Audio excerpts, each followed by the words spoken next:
It was a creed written into the founding documents that declared the destiny of a nation. Yes, we can. It was whispered by slaves and abolitionists as they blazed the trail toward freedom. Yes, we can. Yes, we can. It was sung by immigrants as they struck out the shores, pioneers who pushed westward against the unforgiving wilderness. Yes, we can.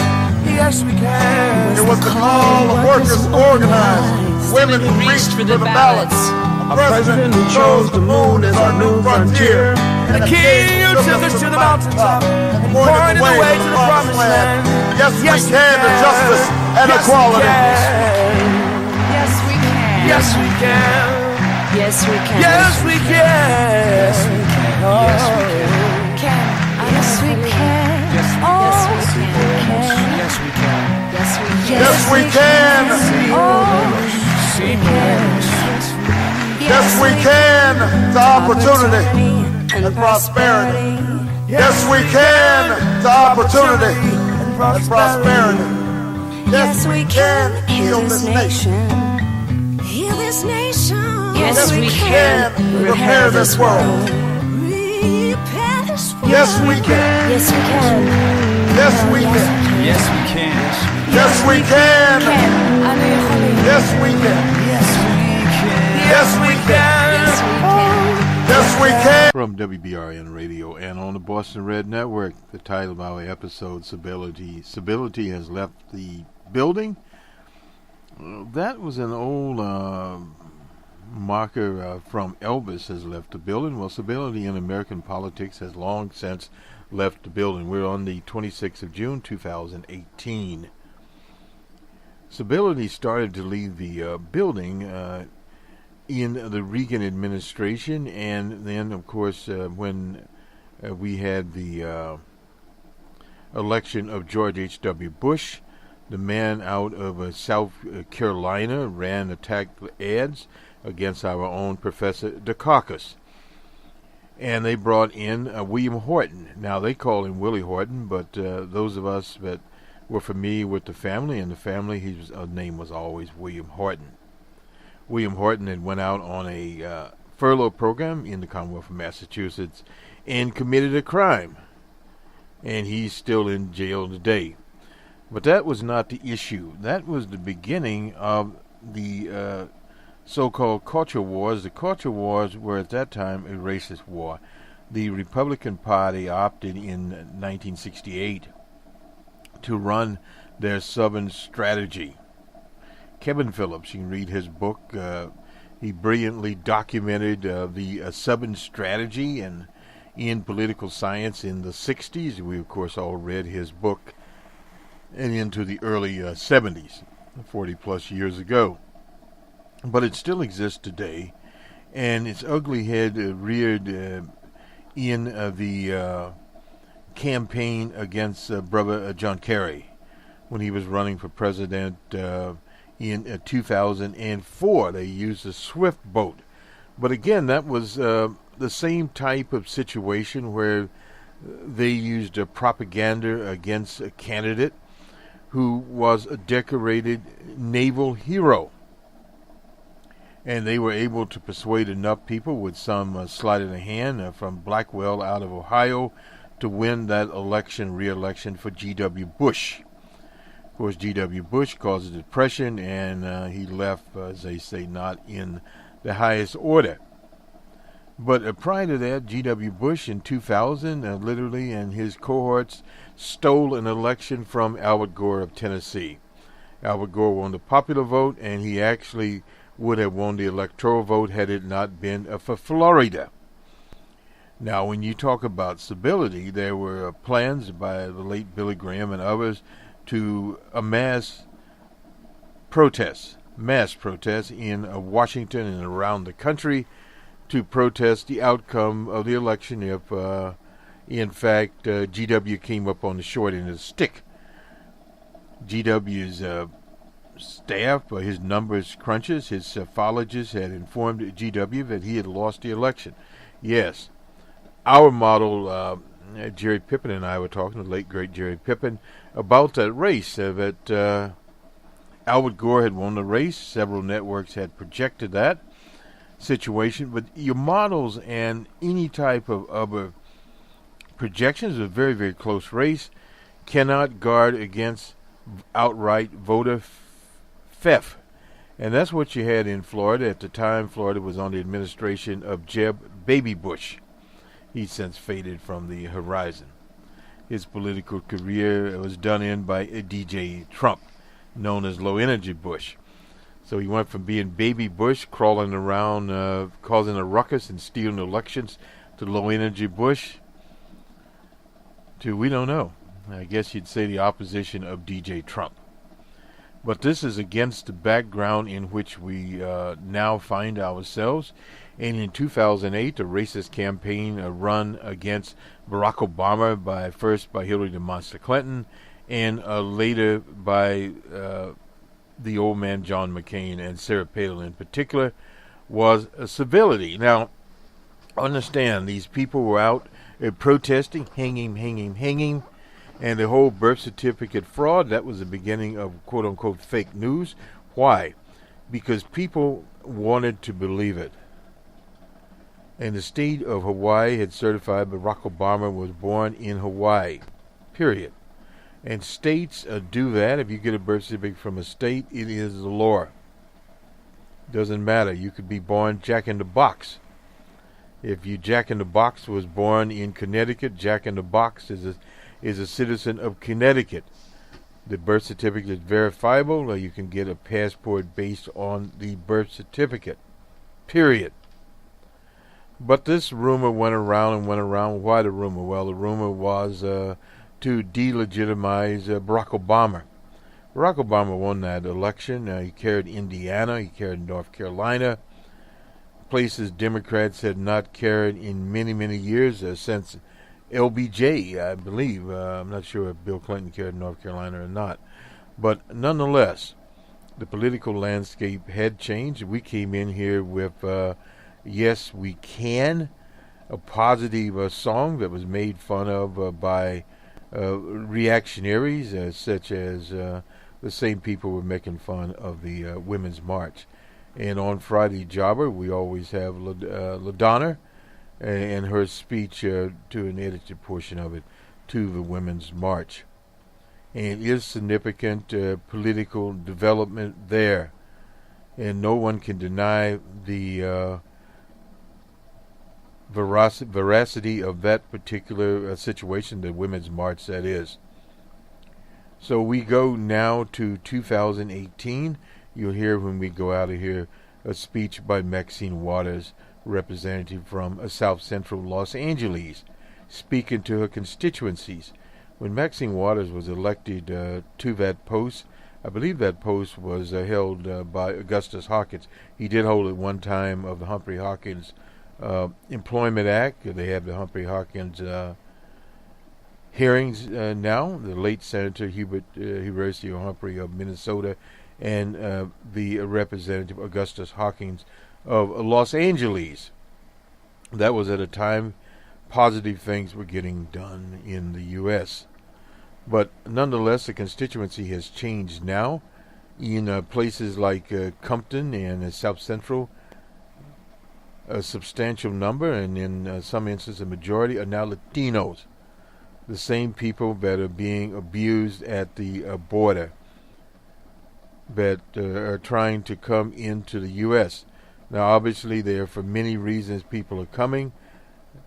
Many of the mothers with children, we have some pictures there from the Los Angeles Times, and we'll go there in a minute, are people from places like Guatemala, El Salvador, that are coming for political asylum. That either these bandit gangs have taken over, right-wing military regimes, which the administration sponsored, etc. But that flow, we had Jeb Johnson, he was the Homeland Security Director under Barack Obama, talking about immigration and how they tried to answer the particular situation there. They tried some of the same tactics, didn't work. They had to abandon them, separating children from their parents, no doubt is an intimidation tactic. There was not an outcry at the time because the country saw this problem at the border as a problem that had to be solved.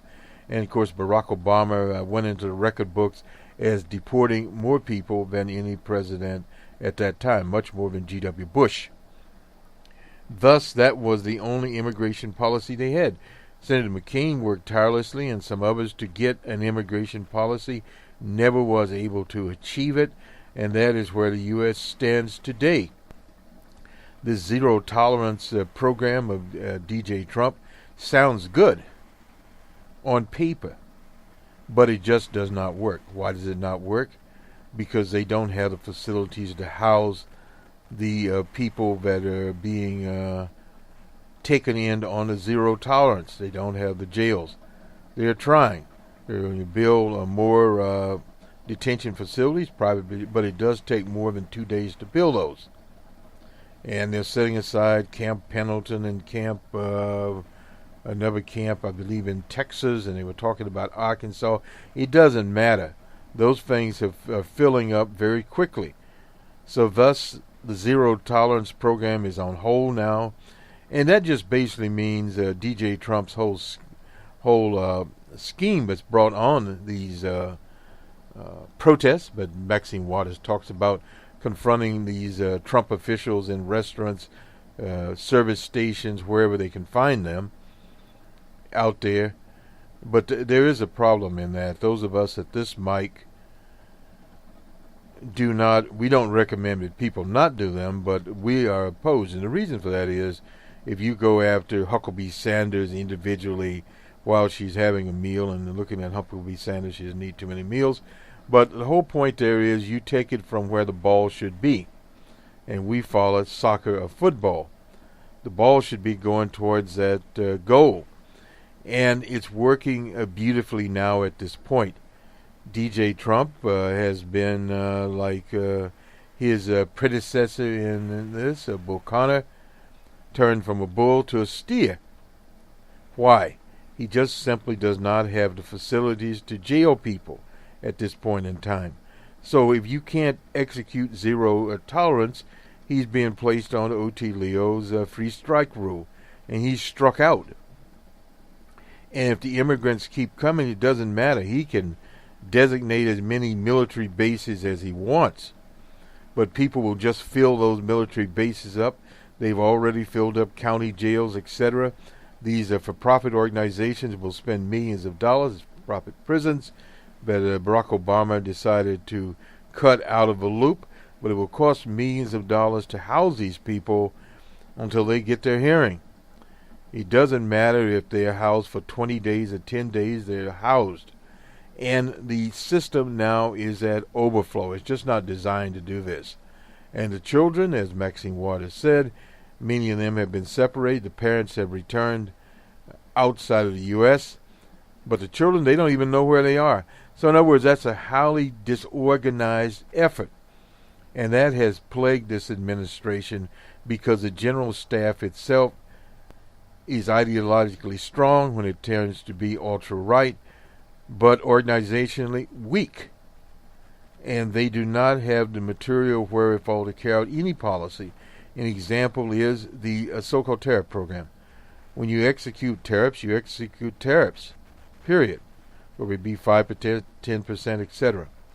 And the EU, China, etc., said, look, they'll respond in like terms. So the EU has responded. Harley-Davidson comes in, an old American brand that many of Trump supporters that can afford it ride the Harley motor scooters around. But they're going to move in some production facilities to Brazil and various other countries to avoid the extra dollars it would cost their motorcycles, because they have to compete against other motor scooter makers in Europe. But Trump said, well, it's just an excuse to move. But he has to understand, in this type of setup, an industrial capitalist society, the corporations decide where they're going to do business. And you have a global economy. These schemes that he has are old school schemes of sanctions. It's just economic violence. and it has a very difficult time of working, period, because states have their own interrelationships there. China has relationships also, and they, since they have a planned government on the direction of the Chinese Communist Party, they can move their economy around and move the, as they say, the pieces on the chessboard. And Trump is still trying to play checkers and not speed checkers at that.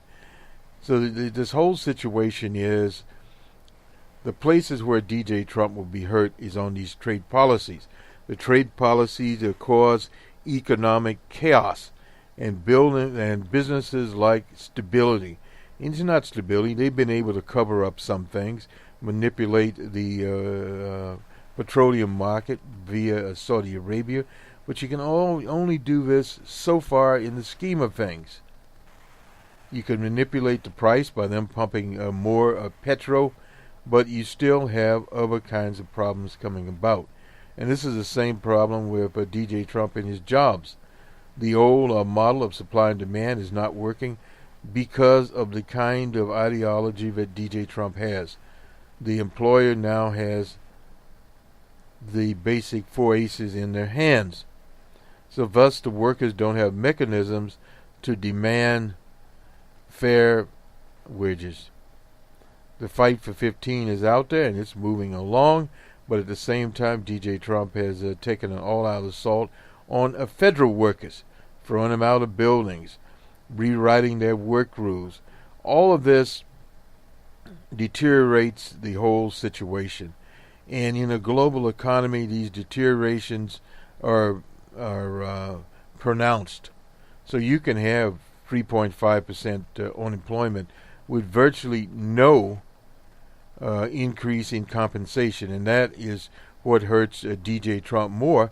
And also because of the tariffs on aluminum and on steel, etc., many of these rolled steel small plants that employ 100 to a few hundred people, workers, will be reduced. In other words, their production workers, or they will eventually have to close because they have to raise their prices.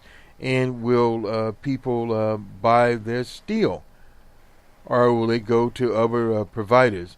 And of course, outside the country, they have a problem.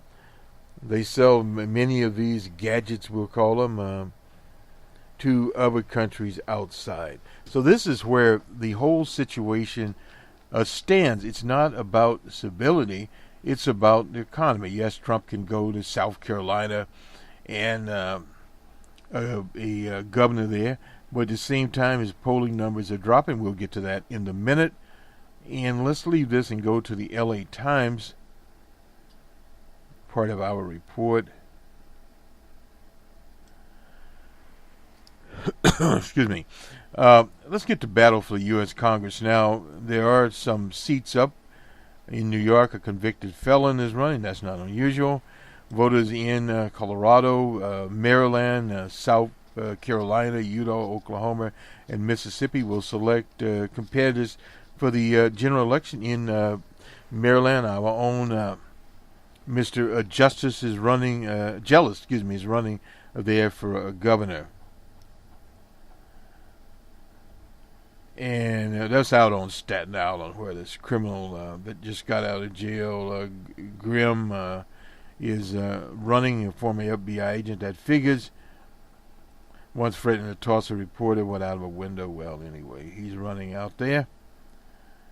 And against Dan Donovan, a former district attorney who has earned DJ Trump's endorsement. Staten Island is aberration. Many of the NYPD types live out on Staten Island, and it's one of those situations there that is in no hope at all. Voters in upstate will pick amongst several Democrats in one of the year's most expensive House races.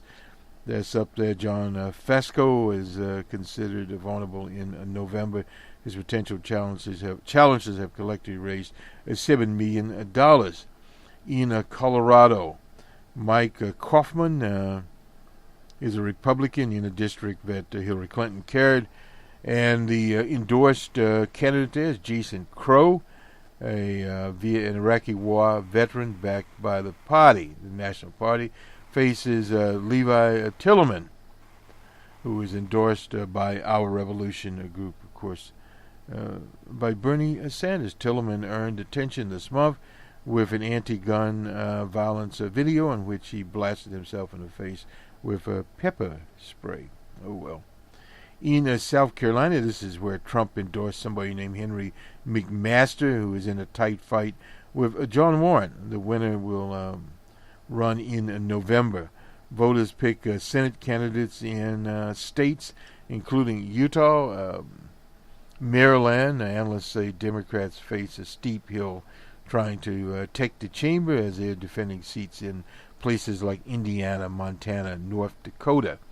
Add to that one, perhaps in Minnesota.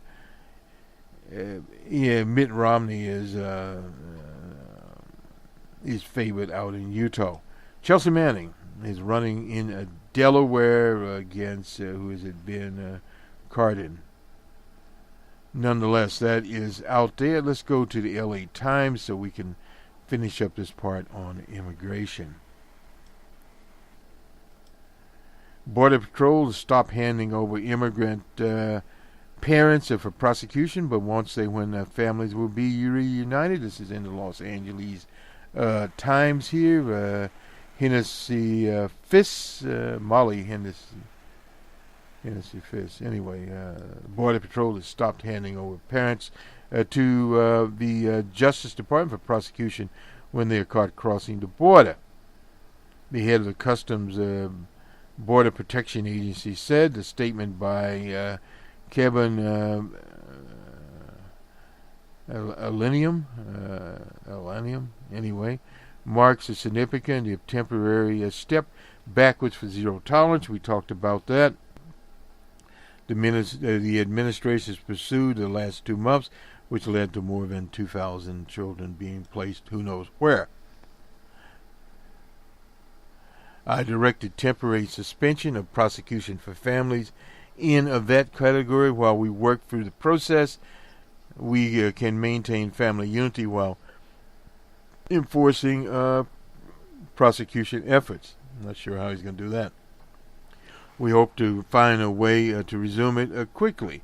In the statement, came as the White House, Huckabee Sanders said the government was starting to run out of space to house people appeared to be crossing the border. We're just simply out of resources. Well, a well-planned administration obviously would know this. The country's 3 family detention centers can house 3,326 immigrants. That's according to the GAO. As of last week, they were housing 2,623. ICE did not respond there, but the largest processing center for immigrants on the border in McAllen can house 1,500 and now has 1,100 officials doing a tour. Guatemalan council officials could see and meet with women as children wait in line for burritos and watch the cartoons. Television suspended over the chain link fence. Oh boy. The administration has refused so far to say when if most of the children will be taken from their parents in recent weeks will be returned. They don't even know where they are.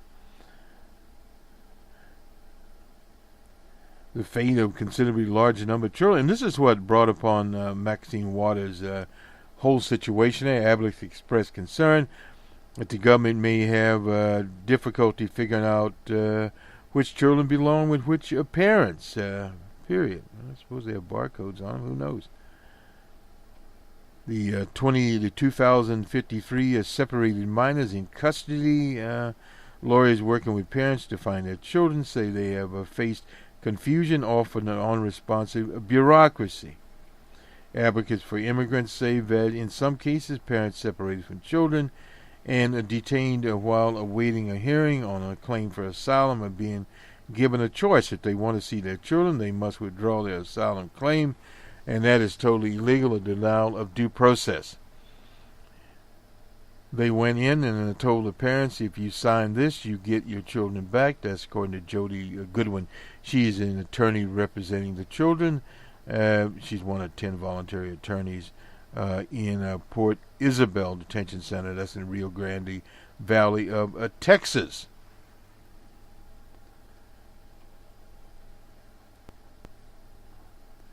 And DJ Trump said, we must immediately, with no judge or court cases, bring them back to where they came from. You simply cannot do that. And this is one of the big problems with rule of law. Period. To abolish the asylum hearings would require Congress to change the law. Nowhere soon.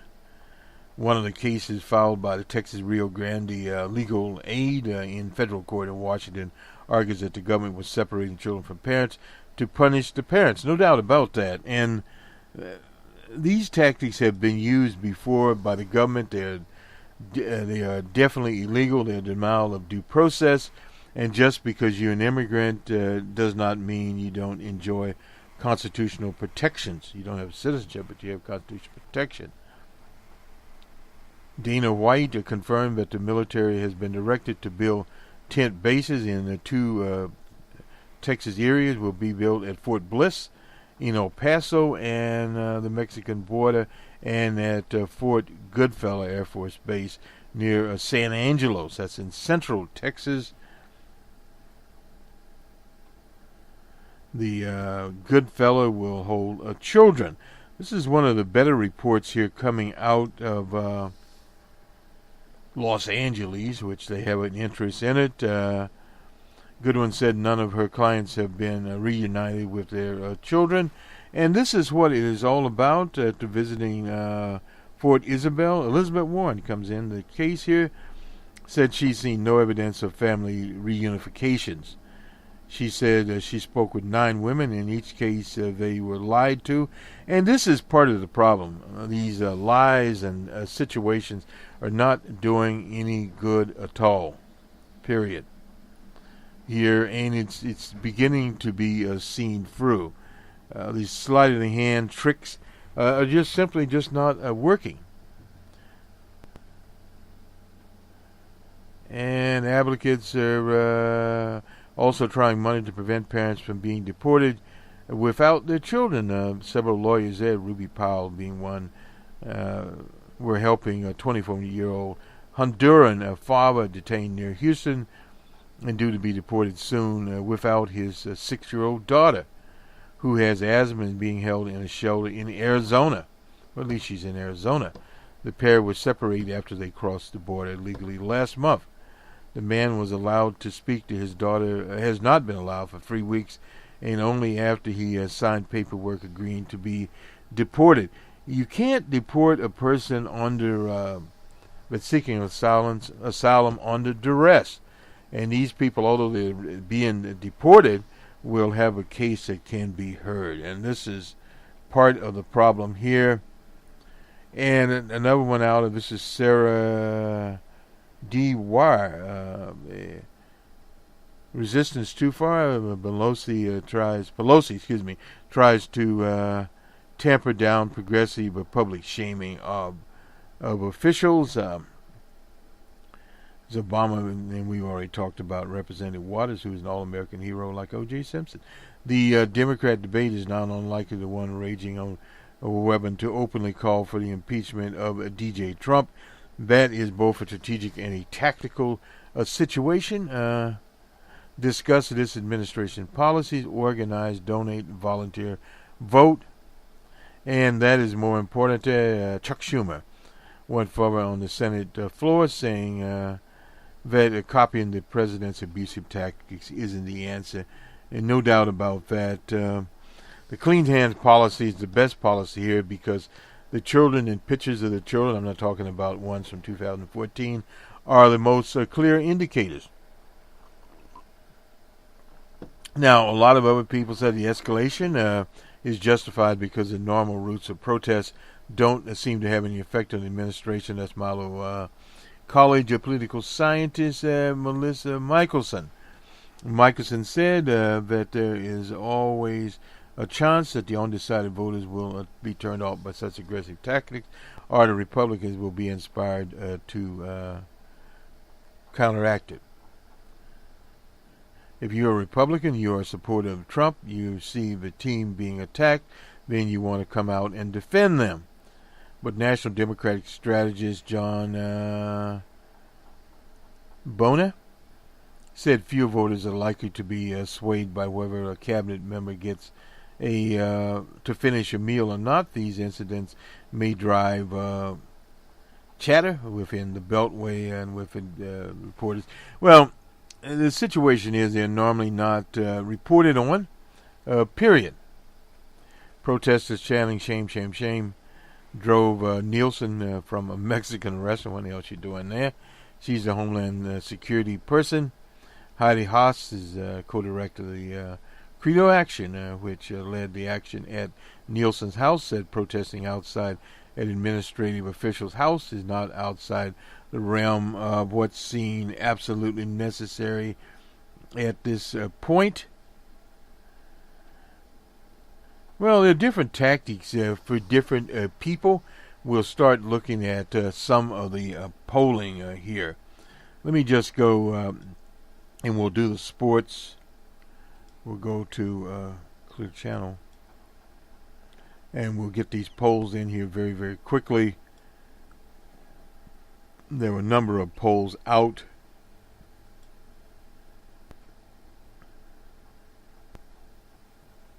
This is on Monday. The CBS poll. This is Nelson in Florida. Very important there. And Scott's up by 5. This is a battleground poll. We looked at it. Poll out of Arizona. This is Emerson has McSally up by 13 over Kelly Kimtrell Ward and Joe Arpaio. CBS has Simona up by 8 over McSally, up by 8 over this is Emerson, has also up by 8. The battleground from CBS has her also up by 8, and Emerson, Ward, and Sonona, I suppose I'm pronouncing that Simona. Anyway, up by 8 there, and Arpaio, she's up by 20 on Arpaio, and Emerson, a lot of this Arpaio, and that was the battleground head is up by 20 and 24 at Emerson. The Texas Senate race, this is CBS Battle Tracker, has Ted Line Cruz up by 10. A University of Texas Tribune poll has him up by 5. So there's a variation in these polls. And Abbott's up by 12 over Valdez. The Gallup poll has DJ Trump at 41. The outliner Rasmussen has him at 46. He was at 45 in Gallup, and they put their poll out once a week now. And out of Illinois, this Illinois Manufacturers We Ask America poll has Pittsburgh up by 9 over Roma, 36 to 27. We'll continue to look at this one. Let's go now and do the sports.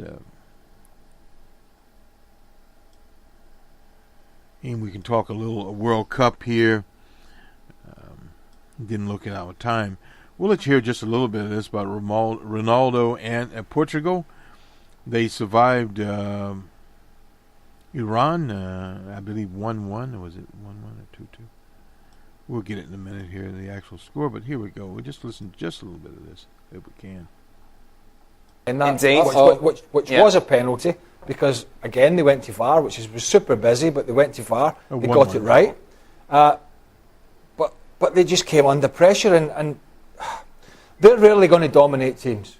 You know, they're never really going to dominate games, and they couldn't. In the end, the second half, they couldn't dominate this game against Iran. I think the decision for Ronaldo's yellow card, when VAR took an age to look at the off the ball incident, personally, I think it was correct. I think there was contact. The arm. So that was Ronaldo here, and let's go to the games themselves. This was on a Monday at Saudi Arabia and Egypt. Saudi Arabia 2-1 over Egypt. Uruguay and Russia. 3-0 Uruguay over Russia. Boy. We gave Iran, that was a 1-1 tie. And then Spain and Morocco, a 2-2 tie here. That was on Monday. We'll go to Tuesday. And today, Australia and Peru. That's the early game. And Denmark and France, that'll be at 10 a.m. Eastern Time. These are both at 10 a.m. Eastern Time. And then we'll have Ireland and Croatia at 2 p.m. or 2 p.m. That'll be Eastern Time. And then we have Nigeria and Argentina. We'll be watching that at 1400 hours. Anyway, we get this a little bit. Let's do a little international stuff here. And out in Omaha, Nebraska, later today, we'll have Oregon State versus Arkansas. They were rained out yesterday, so we'll see where they are. And somewhere here we have the schedule. Game 1 today, and then game 2 on Wednesday. These are all, I believe, at 7 p.m. on ESPN. Game 3 will be on Thursday. Game 4 will be on a Friday. So that's how it's all set up at Ameritrades Park in Omaha, Nebraska. Who is favored and who is not? Well, it's kind of interesting here. Oregon State, I believe, is favored in this. I hadn't looked at the line, but no doubt we'll get to it as we cover this particular situation here.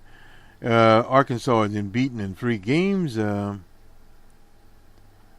let's see, as Oregon State's I was reading into the lineup there. Anyway, nonetheless, we'll see where everything falls here.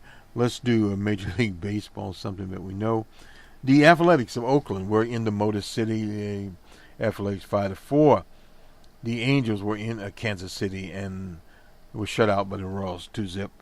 The Mariners were in Camden Yards. That's in Baltimore. Mariners 5-3. The Yankees and Phillies in Philadelphia. It was Yankees 4-2. The Pirates and Mets in New York. It was Pirates 6-4. The D-backs were in Florida. Marlins 9-5 in that game. The Nationals and Rays. The Rays 11-0 shut the Nationals out. The Nationals this year are an up and down team. They're in a rebuilding year. Nonetheless, in 11, the Reds were in Atlanta 5-4. The Padres were in Texas 7-4. Toronto was in Houston, and Blue Jays 6-3. Sorry about that. It's in very light color here. Anyway, Cleveland was in St. Louis. Cardinals shut them out 4-0. Mr. Gant was a winner, and Mr. Narms got the save anyway, nonetheless. And finally, the Cubs and Dodgers out in Los Angeles, a game we tuned into. The Dodgers ended up winning the game 2-1. At one time, it was let's see. Well, we don't have the line score here, but the Cubs had 7 hits, no errors, and Dodgers had 5 hits and no errors. Mr. Kita Maeda was a winner. Mr. Underwood was a loser. And, of course, Mr. Kenley Jansen got the save. And that is the Sports Hour episode on the 26th of June, 2018. Civility has left the building. Period. We'll talk to you soon.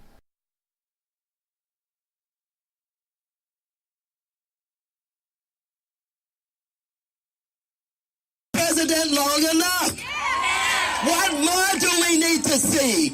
What more lies do we need to hear? It is time for us to say, even though there are those who don't want us to say it, Mr. President, you need to be impeached.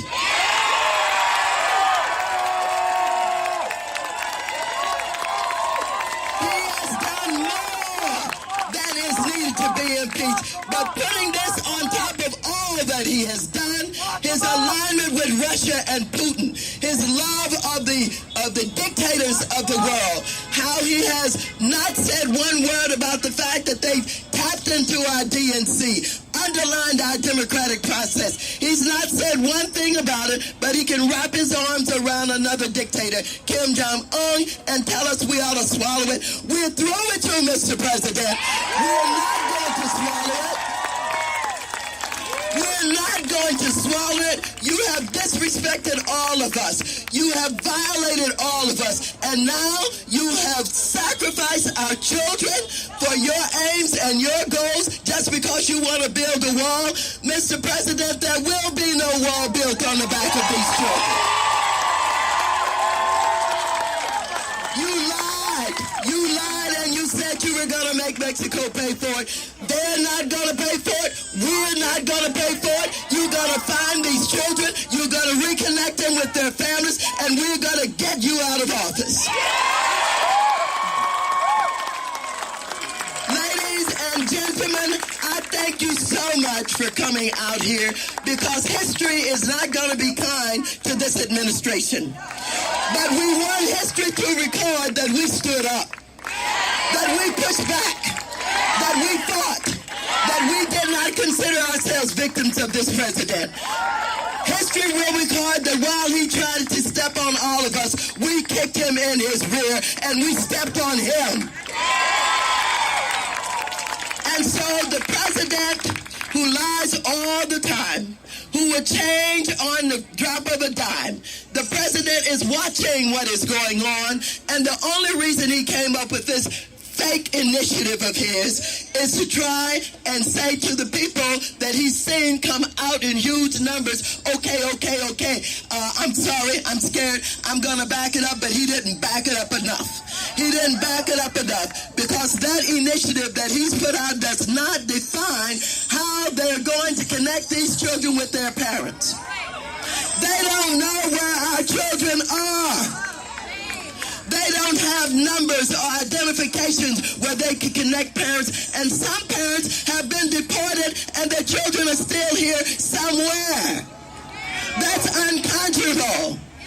And between this president and that racist Attorney General, Jeff Sessions, and John Kelly, they all said that they were going to do this. They said publicly that they were going to separate these children from their parents in an issue that they've tried to use to get that wall built so they can intimidate all of us. But again, the message has to be, Mr. President, we're not afraid of you. We're not afraid of Jeff Sessions. We're not afraid of John Kelly. We're not afraid of your administration. And while you think you have gotten away with everything that you have done, we are going to show you that you haven't gotten away with anything. We want the children back. We want them connected to their parents. We want it done now. We're going to insist on it. If you think we're rallying now, you ain't seen nothing yet. Already, you have members of your cabinet that are being booed out of restaurants, who have protesters taking up at their house, who saying no peace, no sleep. No peace, no sleep. And guess what? We're going to win this battle, because while you try and quote the Bible, Jeff Sessions and others, you really don't know the Bible. God is on our side. On the side of the children. On the side of what's right. On the side of what's honorable.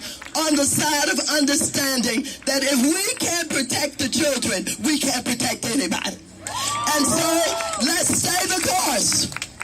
Let's make sure we show up wherever we have to show up. And if you see anybody from that cabinet, in a restaurant, in a department store, at a gasoline station. You get out and you create a crowd. And you push back on them. And you tell them they're not welcome anymore, anywhere. We've got to get the children connected to their parents. The children are suffering. We don't know if the shock that they're going through can ever be overcome. We don't know what damage is being done to these children. All that we know is they're in cages, they're in prisons, they're in jails. I don't care what they call it. That's where they are. And Mr. President, we will see you every day, every hour of the day, everywhere that we are, to let you know you cannot get away with this. Thank you so very much.